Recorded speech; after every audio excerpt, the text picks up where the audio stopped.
Salamat, maayong hapon, mayat nga hapon.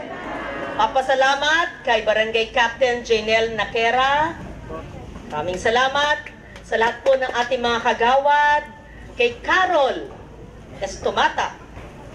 Si Roda ay nasa Mega Mall sa National Arts and Crafts Center.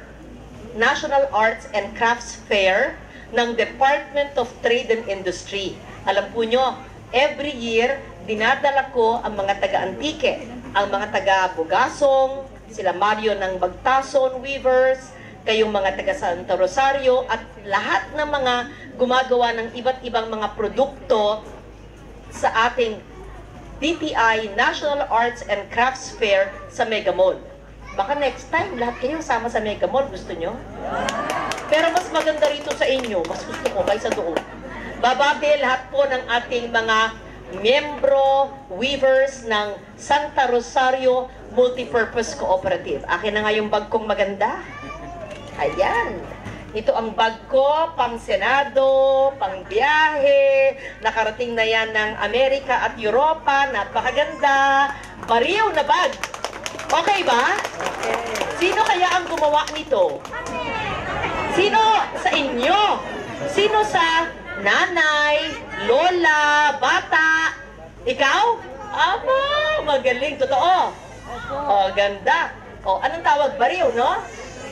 Bariw. Tapos ito naman, yung mga patadyong na galing sa Bugasong. Ganda. O, kunang picture naman ako na. Okay. So, salamat. Napakaganda talaga at napaka-skilled at talented ng taga Santa Rosario at ng buong Pandan at mga Antiqueño. O, babati rin para patuloy tayong sinusuporta, tinuturuan ng Philfida. Mr. Antonio Castro Nuevo ng Philfida Technical Assistance. Ayan, sa region po kayo. Galing pa sa Iloilo para buti pala natuloy kasi sabi nila kanina, hindi na raw tuloy sa inauguration na lang. Sabi ko, hindi ako makakaalis ng Pandan kundi ko mabisita ang Santa Rosario. Tuwing punta ko rito, pinapakyaw ko lahat ng mga gawa nyo eh. Diba? Si Ricardo Escondida, Cotton Technical Staff. Ayan, sa region din po kayo. Alam nyo, nagbigay din ako ng pondo para sa pagtatanim ng cotton. Di ba ho? Anong bayan kaya tinanim ang cotton sa Antique? Ngayon, ma'am, nagka-training tayo ng mga partners sa Patnongon. Patnongon. Ayun. Bugasong si Mario, nakatanim na. Nakatanim na rin. Ayun. Halika, para alam nilang ang ginagawa po natin ay full cycle. Hindi lang po pagbenta. Ayan. Oo.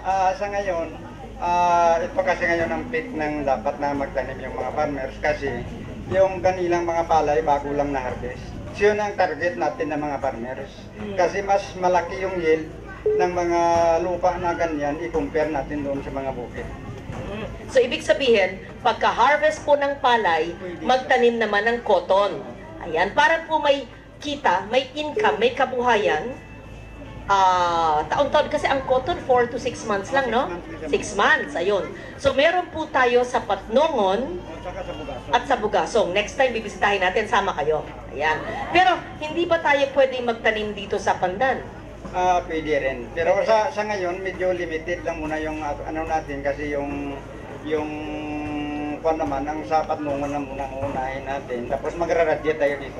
Okay, ganito po. Sa 2019, suriin po ng Philfida, since kayo po mga technical expert, si Mr. Antonio, Mr. Ricardo, at kasama po si Josephine Rapo ng Provincial Fiber Officer po natin, si Josephine, at si Engineer John Paul Badiola, batang-bata, expert na, at si Engineer James Ovivir, Fiber Officer, at si Ricky at si Van ng Kulasi Construction at Rodrigo de los Santos ng ating People's Organization.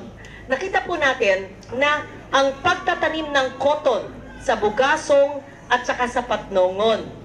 Tapos ang paggagamit ng cotton na yan sa mga weavers ng Bagtason sa Bugasong. At paggagamit na yan sa bag. Iba pa yung ating pagtanim o pag-harvest ng bariw, pagtutuyot ng bariw, pagpuputol, at sa skill at talento nyo sa paggagawa ng bag. So, para bang ang daming dinaanan ng isang magandang bag. Kaya pinapakita talaga ang talento, kagalingan, creativity ng mga Antiqueño. Kaya I really proud it all the time.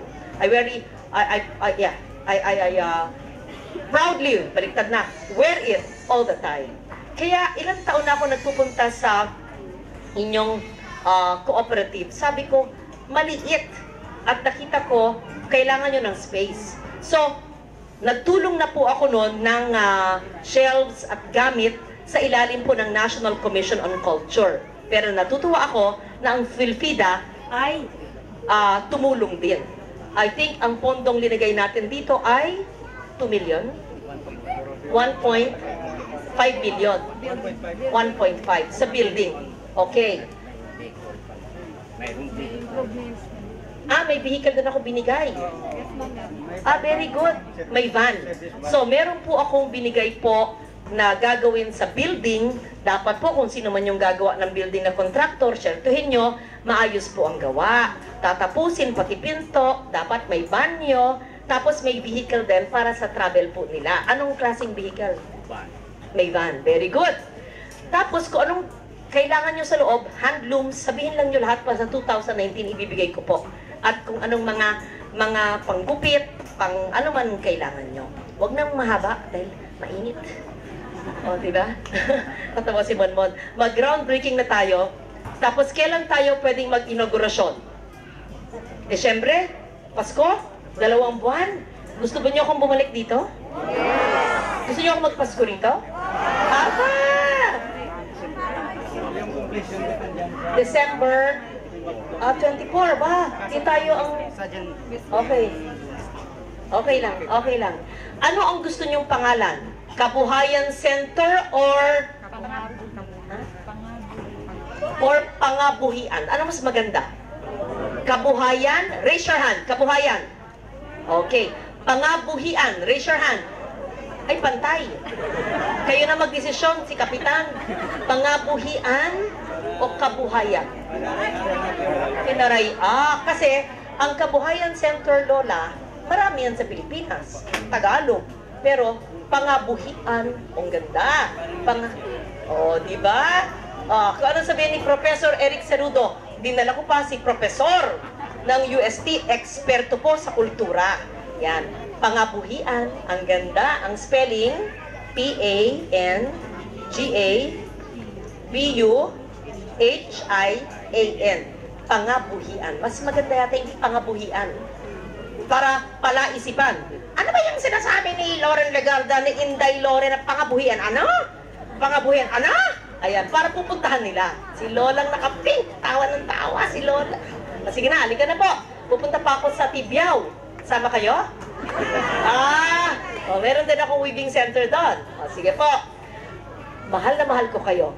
Kaya gusto ko bigyan ng kabuhayan ang taga Santa Rosario, ang taga Pandan, ang lahat ng 582,000 na taga Antique. 390 barangays, 582,000. 590. Ang sabi ko, 590. Ano ba sabi ko? 390? 590. Mali ang dinig mo. 590 barangays, 582,000 Antiqueños. Mahal ko. Nasa puso ko. Kaya ang gusto ko, mabigyan kayo ng kabuhayan. Kung bangka, o baka, o weaving center, or community fish landing center, cash for work, kung ano man ang kailangan po nyo, sabihin lang ninyo. Maraming salamat, durugid nga salamat. Durugid nga salamat, Senator Loren Legarda. Salamat gid, Senator, sa tanan-tanan nga imo nga nabulig. Bukod lang rodya sa Santo Rosario, Pandan, kundi sa tanan nga parte kang Antique. Kaya, ginatawagan naton si Ma'am Carol, Sir Tony, kag ang aton nga punong barangay yang Jinel Nakira para sa aton nga para sa aton nga groundbreaking ceremony kag ang aton nga pinalangga nga si Senator Loren Legarda.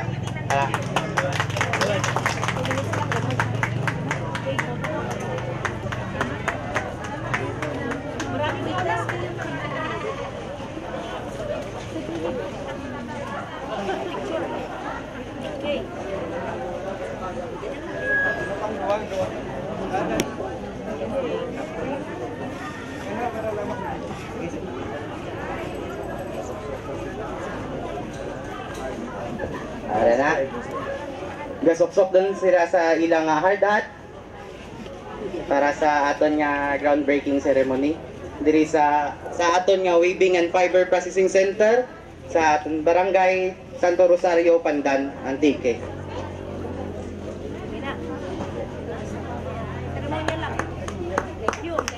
Salamat gid ma'am.